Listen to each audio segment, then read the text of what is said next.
problem solving to me is basically being able to have an answer for something in like the quickest way possible. You know, I mean, it's not always a time constraint, but even like Jensen mentioned before, if there was like a problem with her car's making noise or something like that, you know, she'll bring it over to me. I want to, you know, figure out what's wrong with it type of thing. And that's just kind of how my gears turn, where it's like, yeah, it's broken and I need to fix it. That's, you know, an inconvenience, but it also gives me a chance to figure out how it works. And that way, if something like this happens again or happens to somebody else, I know that they can like come and ask me and be like, hey, what's going on? And I can just be like, hey, you know, it's this. Here's a simple answer to your solution. And it backs up the experience thing of like kind of adding to that, because I want to like figure out how to do it. And the more stuff I figure out how to fix, you know, the more experience I have in that sense and the more knowledge I have in that field. Depending on what it is, like noises or anything like that, or if there's like an audible or like visual like thing, I kind of just like assess the situation, you know, see what's broken or like what the problem is, or like, you know, try to diagnose what the problem is if I don't already know what it is.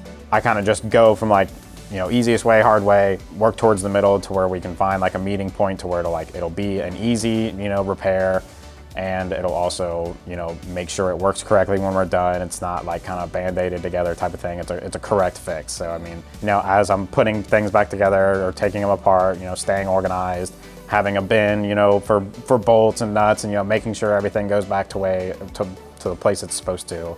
And then obviously, like you said, like making sure it's all working at the end before I, you know, either give the machine back to the person who's supposed to be running it or anything like that. So like, it's always good to test at the very end. So that Google, you know, in the sense of mechanic wise, is my best friend. You know, I can type in just a random sentence and stuff like that, be like, you know, my car sounds like a frog.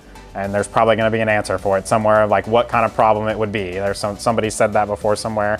So it helps out, and with the diagnosing factor, a lot of that, and just tools and stuff like that, and trades and different tricks I've learned from throughout the years to be able to find stuff, just kind of helps in that sense as well. It's nice to have, you know, the wisdom from other people and the experience from other people as well, to be able to kind of assist in different things, and also being able to like teach yourself in the process, you know, because I usually go into repair by myself, and, you know, I'll try to do it as far as I can, and then once I get to a spot and I can't figure it out anymore, you know, I'll call somebody else, be like, hey, you know, I got to this spot and I can't figure it out. Like, is there a trick to this? Is there something I'm missing here or something like that? But usually after that, you know, I try to just, you know, finish everything out, call on only the things that I need to, and just, it seems like I've learned better that way, like doing it myself and kind of forcing myself to figure it out, than just always